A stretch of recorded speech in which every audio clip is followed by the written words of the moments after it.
2 buwan nang ipinoprotesta ng Japan ang boya na inilagay ng China malapit sa pinagtatalo ng Senkaku Island sa East China Sea.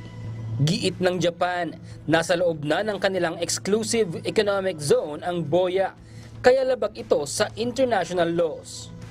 Ayon din sa isang opisyal ng Ministry of Foreign Affairs ng Japan, naglagay din ng buoy ang China sa parehong lugar noong 2018.